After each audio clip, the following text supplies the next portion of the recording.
Good afternoon, everyone. Is the microphone working? Yes, it is now. Good afternoon, everyone. Welcome to this press conference in quite an impressive venue.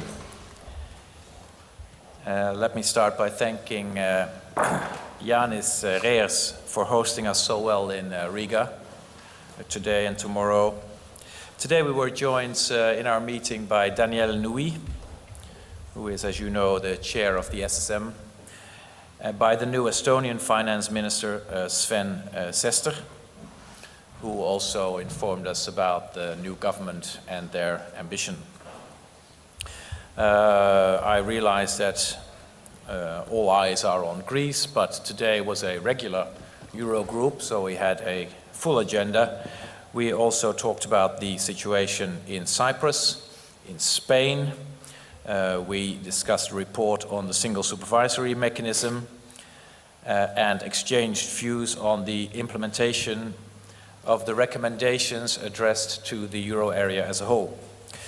As you know, this is part of Eurogroup's thematic discussions to promote growth, enhancing structural reforms.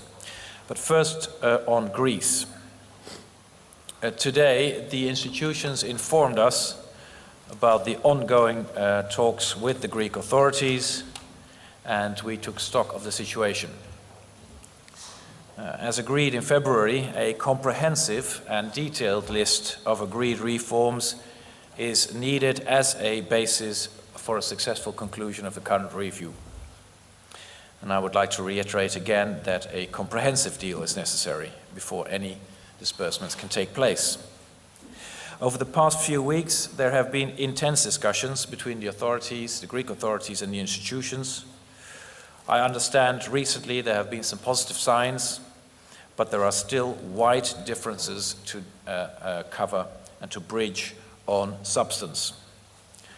And we are all aware that time is running out. Too much time has been lost in the past 2 months.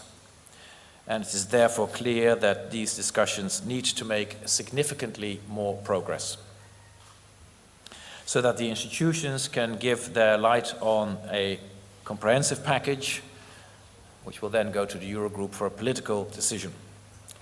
The responsibility for that lies mainly on the side of the Greek authorities. Finding an agreement is first and foremost in Greece's interest. I would also like to reiterate that the agreement of the 20th of February remains our framework for reaching a deal. We will take stock of the situation again at our next regular Eurogroup in May. Today we were also joined, as I said, by Danielle Nouy for the first Eurogroup hearing. This is the Eurogroup in banking union format, Eurogroup hearing of the single supervisory mechanism chair. These special hearings are an important part of the way we intend to run the banking union. We've made a lot of progress in a very short time in this area. A lot of work's been done by the SSM, the ECB. We are now focusing on the full establishment of the banking union on the 1st of January 2016 and the cooperation between its two pillars.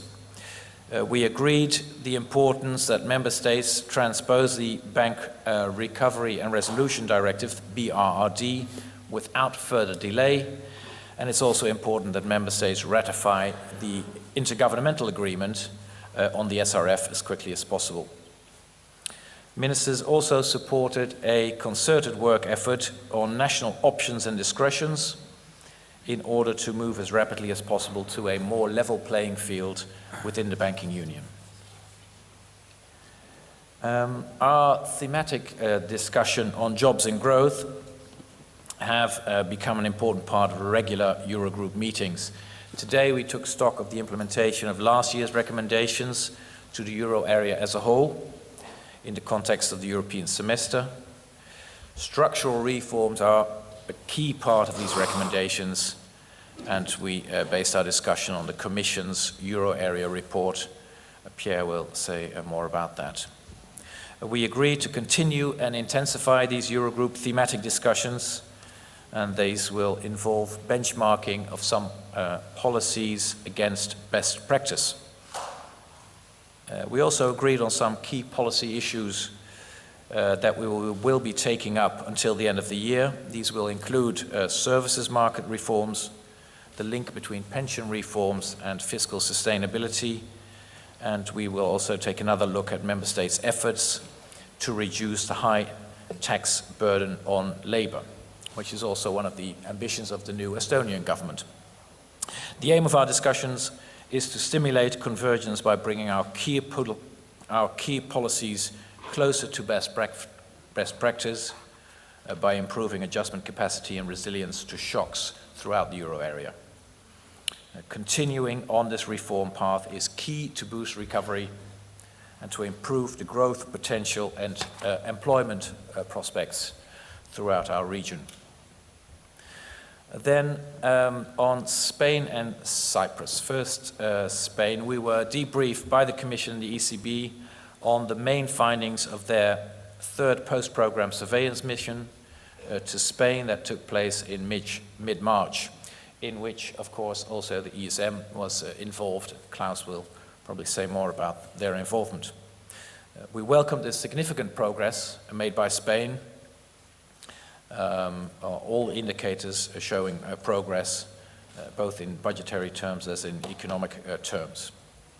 Of course, we also realize that debt and unemployment are still high, so clearly important challenges are still ahead. But we are confident that Spain will maintain its good track record and adhere to its commitments under the surveillance framework.